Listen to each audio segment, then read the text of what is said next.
Are you not entertained? Actually, you're probably not because Michigan has been beating their first few opponents so bad that the games are pretty much over by halftime. The Michigan Wolverines coasted to another victory on Saturday, 59-0 against UConn. If you're a Michigan fan, you've probably seen a lot of people complaining about Michigan playing 3 cupcakes to start the 2022 season. Some of it's coming from the media, some of it's coming from other fan bases, some of it's coming from Michigan's own fan base. Unnecessary Roughness tweeted out, "It's time we talk to our kids about Michigan's cowardly scheduling.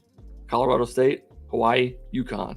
Come on." Barstool Blue replied, "Call it what you will, but out of conference scheduling only hurts your chances of making the college football playoff for Power 5 teams. This is what I was saying in my last video. Yeah, it would be nice for Michigan to play some tougher teams, but at the same time, that doesn't help their chances to make it to the end. The committee has shown that what they care about the most are wins. And if Michigan goes 12-0, they're going to make it. Or if they go 11-1 with a victory over Ohio State, they're going to make it." The Andrel Anthony aficionado replied to this tweet also, saying, "Did Michigan play a Power 5 team out of conference?" And you can see by looking, they have basically every single year except this year and next year. 2016, Michigan played Colorado, Hawaii, UCF. 2017, they opened up with Florida, neutral site, and played Cincinnati and Air Force. 2018, they played Notre Dame, Western Michigan, Southern Methodist. 2019, they played Middle Tennessee, Army, and Notre Dame. 2020 was the COVID season. And then last year, they played Western Michigan, Washington, Northern Illinois. So it's not like Michigan never plays Power 5 teams. They're just not playing any this season. It looks especially bad on Michigan this season because you had Notre Dame and Ohio State playing each other. You had Alabama, Texas. You had Georgia and Oregon. You got to remember, though, with the SEC, they only play 8 conference games. They also have that week in November where they play cupcakes right before their rivals. So this season, week 1, Michigan won 51-7 against Colorado State. Week 2, they beat Hawaii 56-10. And then week 3, they beat UConn 59-0. And I won't deny that Michigan's schedule so far has been soft. Nobody can deny that, really, because according to Tom Fornelli, the number 1 and number 2 worst teams in college football coming into this game were Hawaii and Colorado State. And UConn came in at number 17. Now, does Michigan crushing Hawaii and Colorado State help them to get to number 1 and 2 on this list? Yeah, I think so. The schedule's been soft so far. We all know it. Let's just get to the UConn recap. The game really couldn't have started better for Michigan. Opening drive, Blake Corum touchdown. You're going to notice a theme here. The defense was ridiculous. Once again, they allowed 110 total yards to UConn in this game. As a matter of fact, UConn didn't even make it past midfield until about a minute left in the first half. One thing of note, though, is that Michigan did not record a sack in this game, but you could tell that UConn was just trying to get the ball out as quickly as possible. The offense looked pretty good. They were clicking. JJ didn't make that many mistakes. He did keep a ball that he probably should have given to Blake Corum on a read option. And there was another play where he kind of threw it late over the middle when Michigan was driving down in the red zone that he probably shouldn't have thrown. But besides that, he really didn't make that many mistakes. I'm sure that some people with a higher football IQ than me will say otherwise, but he looked pretty good to me. Even on the play where he got sacked, where he's rolling out and he took a sack, ideally you don't want to take that sack, of course, but it definitely beat throwing late over the middle or trying to force a throw. So yes, you want to get rid of the ball in that situation, but taking that sack is not the worst thing. I was really impressed with Mike Sanders still in this game. He looked good out there. Yeah, he got beat on that one play early, but then on the next play, he redeemed himself with a tackle for loss, and he just looked pretty good in coverage. He was also able to get a pretty solid hit on the quarterback later, too. UConn would have needed a miracle to win this game. They really didn't do themselves any favors, though, because they kept fumbling and they looked sloppy out there. And all the while, Blake Corum is scoring touchdown after touchdown after touchdown. He had 4 touchdowns in the first half. I tweeted out Blake Forum because I'm witty like that. And you know it's a good tweet when you and Scott Bell are on the same wavelength. I actually beat you to it, Scott. One reason that Blake Corum kept scoring so many touchdowns is because everybody seemed to be getting tackled at the 1-yard line.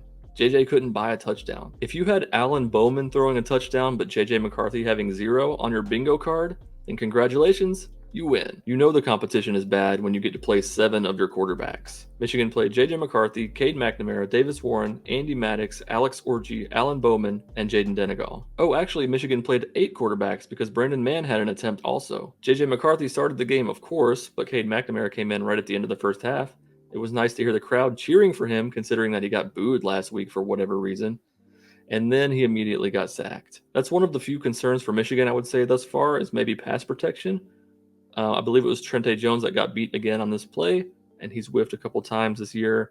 Also, Michigan's had some injuries on the offensive line, so that's just something to keep an eye on. Cade McNamara actually got injured when he took a shot on a completed pass. Harbaugh says Cade got his foot caught on the ground when he was hit from the side. Probably going to be out a few weeks. It's not going to be a season-ending thing, I don't think, but he'll miss some time. Other first-half highlights included an unbelievable punt return for a touchdown by A.J. Henning and a blocked punt by Cade Colazar. Michigan was up 38-0 at the half and still has not given up a first half point all season. Second half was much of the same, another Blake Corum touchdown.